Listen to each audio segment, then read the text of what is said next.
Hello and welcome to Experiencing Love. I'm your host, Philip Jocks, and I'm so glad that you're here. There's this odd concept that I thought of last night, and honestly, it's had me going back and forth with regards to the things I do, the things I want to do, the things I have to do, pretty much my actions and behaviors and thoughts around it all. That's really vague. So, to just dive right in, I thought of this difference between what I call a thinking and a knowing. At least that's what I name them. A thinking is something I think I should be doing, and a knowing is something I know I should be doing. That subtle difference is just nomenclature. It's just a title, just a name. But its meaning, its definition is the thing that I've been really mulling over lately. I've been speaking a lot recently about how I start a lot of things and ultimately give up on a lot of things. I can change the focus around that story and saying, oh, I'm just really great at trying new things and testing things out. But ultimately, the behavior is there's a lot of starting and stopping of many different things. And so last night I was thinking about, all right, what is the difference between the things that I stick with for a long period of time versus the things that I don't, the things that come and go much quicker. And the difference was that difference between thinking and knowing, and that all the things that I've stopped doing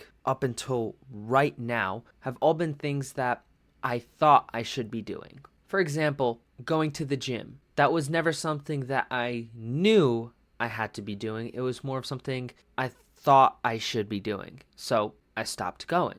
For my business, I was working on my website for who knows how long because I thought it was something I had to be doing until I didn't want to do it anymore, and I stopped. On the flip side, for things that I know I should be doing, it could be anything like doing this show, showing up every day, or just brushing my teeth. Brushing my teeth is one of those non-negotiables. Like, no matter what happens, I'm brushing my teeth morning and night. At night, I'm also flossing, because it's just something that I know I need to be doing. And using this logic, well, it sounds simple to get yourself to do what you want to do, right? If you want to be consistent at the gym, easy, just make it a knowing. If you want to save more money, easy, just make it a knowing, right? Whatever you want, make it a knowing. I thought of this too, and what I've noticed after diving into that part of it was that, at least for me, it hasn't been that simple. Or should I say it hasn't been that easy?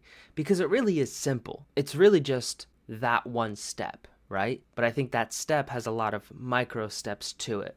It's not just as simple as saying, oh, I don't just think I should be doing this, I know I should be doing this. For me, I've noticed for something to go from thinking to knowing, it usually starts as something I think I should be doing. And ultimately, for lack of a better term, getting a sign that I need to be doing that. I don't know how else to explain it other than there are certain things in my life at certain points where it just becomes more clear than ever before that something is important. Sometimes it comes in very difficult times. Sometimes it comes from moments that are borderline divine or miracles. Sometimes it's as simple as getting a phone call from a friend you haven't talked to in forever, and they say the one thing that you've been thinking about for weeks or months at that point, and you just take it as confirmation. There's many different ways it shows up,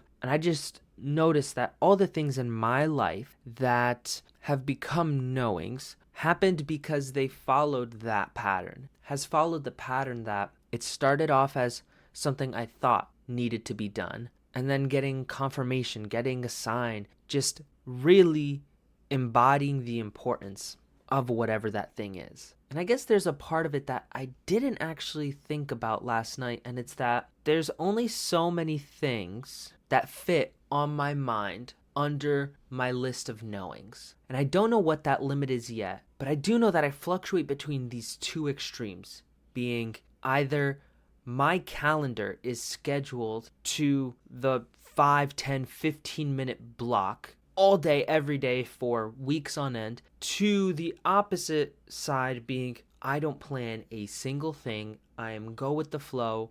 The one thing I might count on scheduling is waking up at a certain time. But other than that, everything else is just very flimsy. It's in those moments where I don't have anything planned, where I guess I'm practicing some essentialism and just focusing on what I know I need. My days just become empty.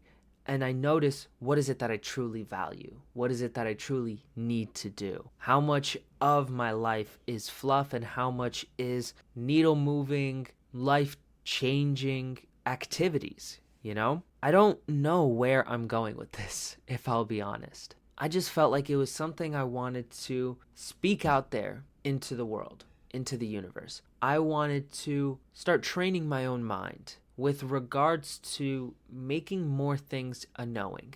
All of us have a long list of things that we think we should be doing. It could range small to big, from what we should be eating, what we should be doing for fun, to how we should set up our future. Like, are we going to get married?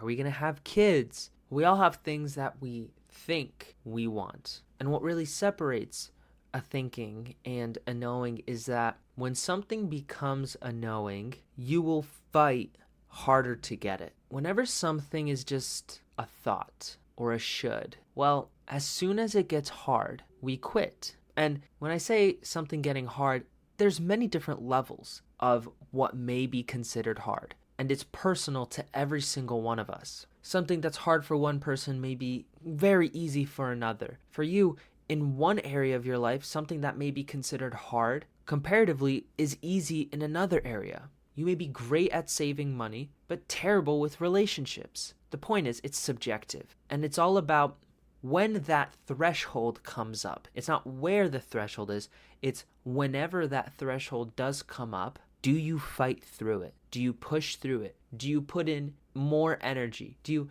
double down because it's something you know you have to do? Or do you lay off? Do you back off? Do you stop because it's something you think you should be doing? When I ask these questions to myself, say every few months, every few weeks, whenever I go through my essentialism phase and I start cutting many things out, well, there's so many things that I'm not willing to fight for. And the reason I'm not willing to fight for so many of those things is because I will not just double down, I will triple down or quadruple down the things that I know I must be doing. When those things get hard and it's a must for me, then I will push through any obstacle to get through. I will push through any obstacle to get it done. So maybe that's why there's not that many things on my list of knowings, right? It's because it takes a lot of energy. It's hard. If we have a long list of things that we're ready to fight for, well, statistically speaking,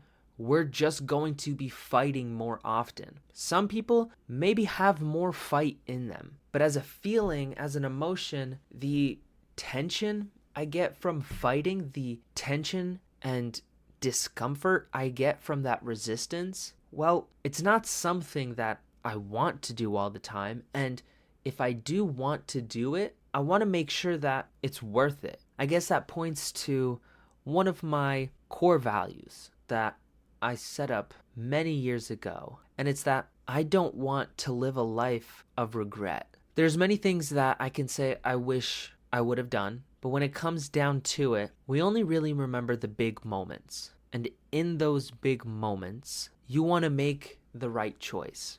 In order for me to make the right choice, I need to have the energy to do so. I need to be able to think clearly and push through any fear that is blocking my way towards experiencing more love in my life. If I don't have energy because I've wasted it on 10,000 other little things throughout the last few months, years even, then that's when I get a moment of regret. And I have ways to talk myself through regret so that it doesn't burden me. But just because I know how to do that doesn't mean I want to rely on it like a crutch. That doesn't mean I want to keep making mistakes. That doesn't mean I want to keep wasting energy just because I know how to talk myself out of feeling bad. I'd rather just make the right choice to begin with. So it's a little bit difficult to make something into a knowing, but I do know that when something is on that list, when something makes it, it's worth it. It's worth it. Maybe that person is worth it. Maybe that activity is worth it. That emotion is worth it. For me, love is a knowing. Experiencing love, giving love, sharing love. That is all a must in my life. I don't do it 100% of the time, but it is such a core value that I return to it all the time. I think I'm really grateful for the way that I think, the way that I operate, especially when it comes to my autism and the dialogue that happens in my head, I guess because of it, because it is very matter-of-factly. And whenever I'm feeling any sort of pain or discomfort or whatever's going on, any sort of fear especially, it really does sound like almost like going down a checklist or going through a script. And this voice just asking me these questions that always remind me to get back into love. I can't describe it, not in this medium, not in this platform, and not just yet. Maybe I'll learn. But the point is, I've talked to people about it, and I know that they don't think the same way. They think in a different method to get the same results. And I guess I don't know what that other way is like, so I can only guess. But I just like being me. I like who I am. I think I'm a pretty cool dude. I think I'm chill, and I'm just figuring things out. And even if I don't have it all figured out right now, well, I have time to figure it out. Because even though time flies by, well, it also keeps moving forward. And it's moving forward towards a future that I may or may not be a part of. Somehow that's comforting. Somehow it quiets my ego. And I know that everything will be okay. Whether I'm here or not, whether any of us are here or not, everything will be okay. I want you to know that you'll be okay. You have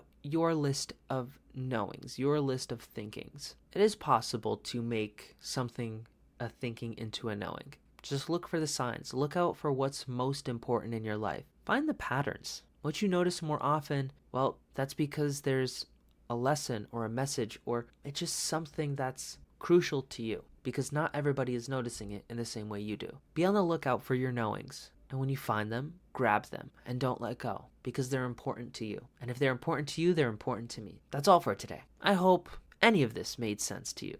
Honestly, I hope you enjoyed. I hope you got something out of not just this video, but out of something today where you could lay down in bed with a smile on your face, knowing that you've changed, you've grown over the last 12 to 24 hours. You're here now. You're doing your best with the resources you have, and that's all that matters. You got this, and I'm glad that you're here. Really. Thank you so much for listening. Remember to always fill up with the love, and I look forward to seeing you in the next one. I love you.